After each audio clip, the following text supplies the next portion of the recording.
Hello, my beautiful souls. Welcome back to my channel. Please like, share, and subscribe my channel. Thank you. Shri Shiv पुराण श्री कोटि रुद्र संहिता 22वां अध्याय काशीपुरी का महात्म्य। सूत जी बोले, हे मुनिवरों, इस पृथ्वी लोक में दिखाई देने वाली प्रत्येक वस्तु सच्चिदानंद स्वरूप निर्विकार एवं सनातन ब्रह्म रूप है। वह अद्वितीय परमात्मा ही सगुण रूप में शिव कहलाए और दो रूपों में प्रकट हुए।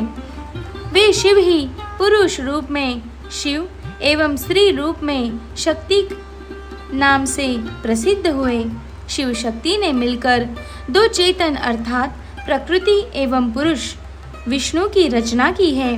तब प्रकृति एवं पुरुष अपने माता पिता को सामने न पाकर सोच में पड़ गए।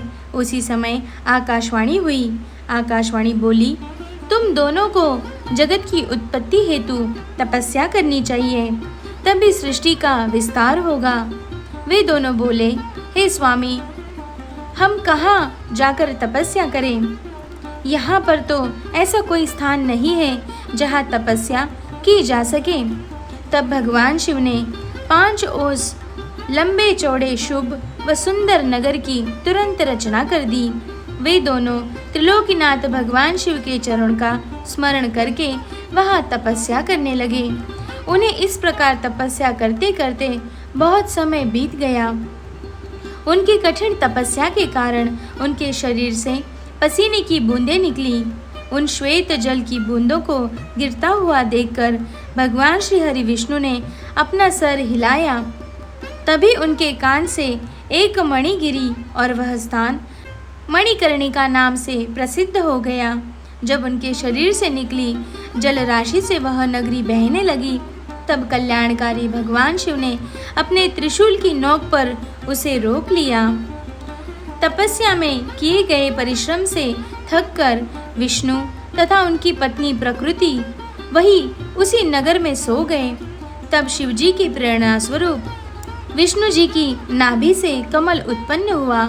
उसी कमल से ब्रह्मा जी उत्पन्न हुए।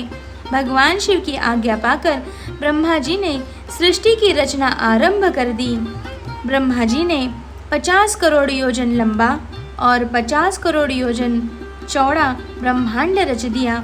इसमें 14 अद्भुत लोकों का भी निर्माण ब्रह्मा जी ने किया।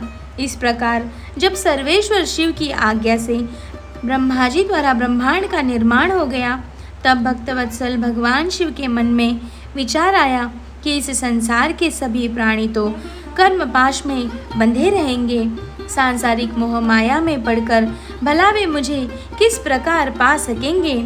ऐसा सोचकर त्रिलोकीनाथ कल्याणकारी भगवान शिव ने अपने त्रिशूल से 5 कोस नगरी उतारकर ब्रह्मांड से अलग कर दी।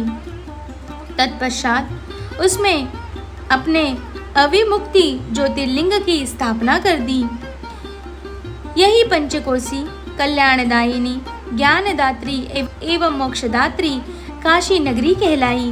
भगवान शिव ने इस नगरी में अपने ज्योतिर्लिंग की स्थापना करने के पश्चात इसे पुनः मृत्यु लोक में त्रिशूल के माध्यम से जोड़ दिया।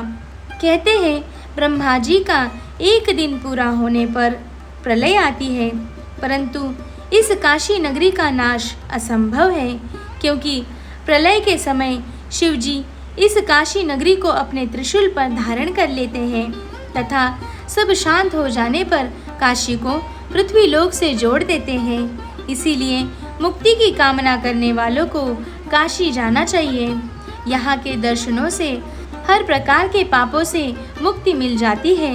काशी मोक्ष देने वाली नगरी के रूप में प्रसिद्ध है। संसार के समस्त प्राणियों के मध्य में सत्व गुण में और बाहर तामस रूप में विराजमान परमात्मा भगवान शिव ही है। सत्व आदि गुणों से युक्त वही रुद्र है। सो जो सगुण होते हुए निर्गुण और निर्गुण होते हुए सगुण है।